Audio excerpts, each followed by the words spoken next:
which means it's the very first speech of one's Toastmaster journey. And Goodness is going to do her icebreaker speech. But before we hear from Goodness, I would like to call up Catherine Hemmings, who will inaugurate her speech.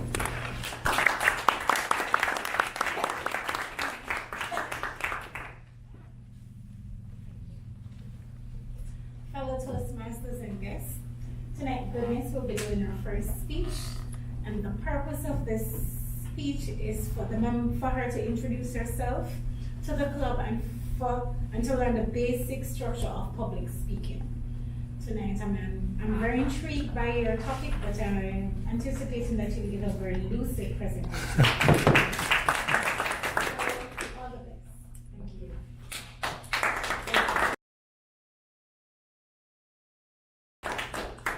So in formal Toastmaster fashion, this is how we introduce our speakers, and this is done throughout the world with Toastmasters in the 143 countries in which Toastmasters is present.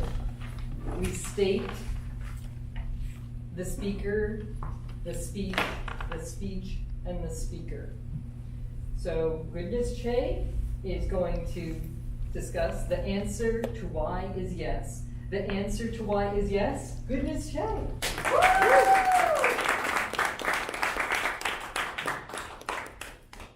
Well, thank you for that warm introduction, Catherine and Suzanne. I am also looking forward to a very lucid speech today.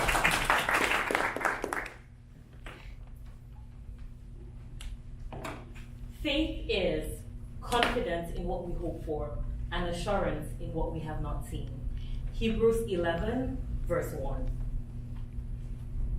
I grew up in Cameroon, a West African nation located in what many would consider the armpit of Africa. I know that is not the most attractive description, but it's very accurate. And I encourage you, if you've never done so, spend some time this evening looking at the map of Africa and try to see if you can identify the anatomical location that we can describe as its armpit. And there you will find my beloved country, Cameroon. The third of 4 children, I grew up in the capital city, Yaoundé, and grew up in a middle-class family with a very loving family.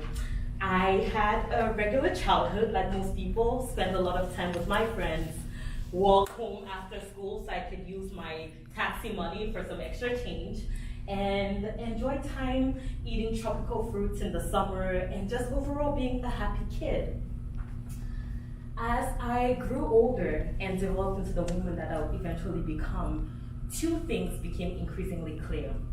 The first was that I was a very curious child, much to the frustration of a lot of my teachers and parents who tried the best they could to answer all of my questions, but my curiosity was just insatiable.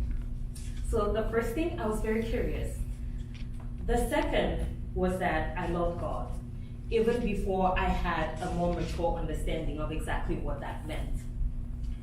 Between the ages of 12 to 16, I attended an all-girls Catholic boarding school, which was a phenomenal experience. Most of the women I went to school with are now like sisters to me. Some of them are back in Cameroon, some of them are here in different states, and we still keep in touch.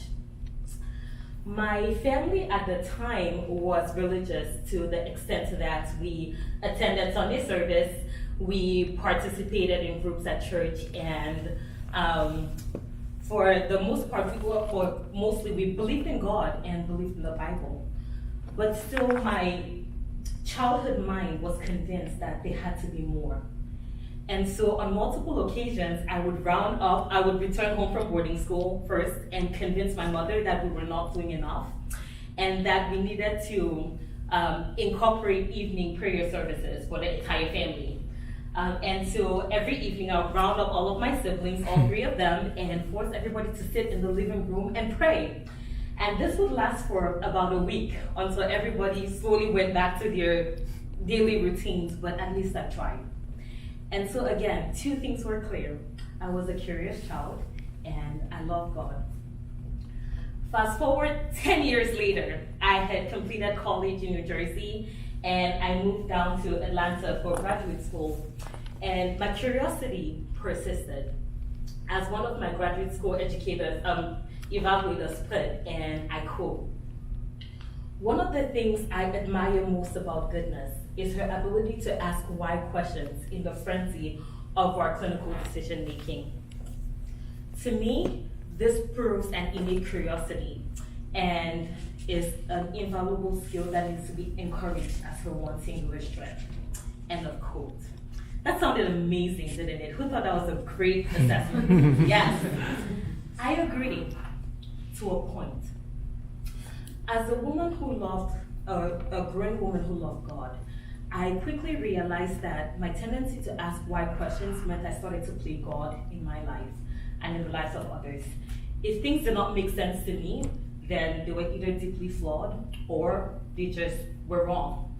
And for a woman who loved God, my tendency to ask why questions was becoming one both unsustainable and also antithetical to my faith.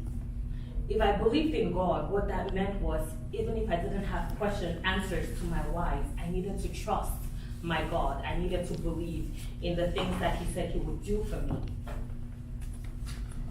Now, the reason why I asked why questions was because they allowed me to make sense of my world, to understand my present, but also to try to predict my future. And so whys were not always all wrong. However, what about the times when I would not and could not get clear-cut answers to my whys? Could I trust the process? Could I trust God and by faith know that God was working everything out for my good, and all I needed to do was just say yes, take a step forward, hold on to Him, and act according to my yes? So I have learned throughout my life that when you're caught in the frenzy of asking why questions, the answer is not always to do more reflecting, to contemplate more, to talk to more people, or my personal favorite, to spend hours on Google. Sometimes the answer, and I'd like us to consider this, that the answer to your why questions might be to just say yes and to step out in faith and trust God and trust the process. Thank you.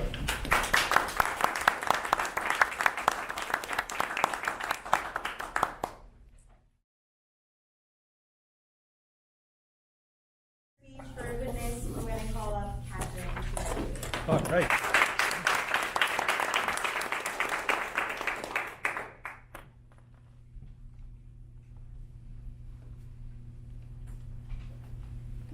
Okay, so goodness, you have done your first speech. Please give her a big round of applause. Can sink in, especially when you mentioned that I'm a woman who loves God, or some other terms. So let's pause at those statements. And I think when I go home tonight, I want to look up the map of Africa to see Cameroon if it's an island.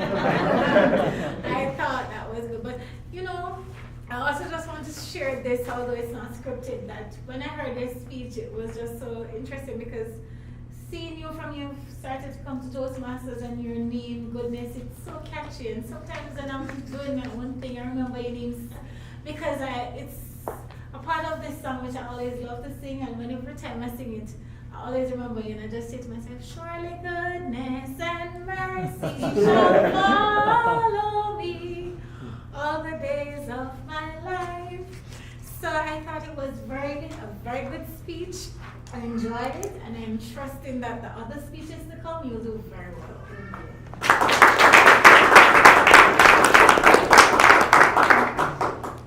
I almost forgot I was evaluating.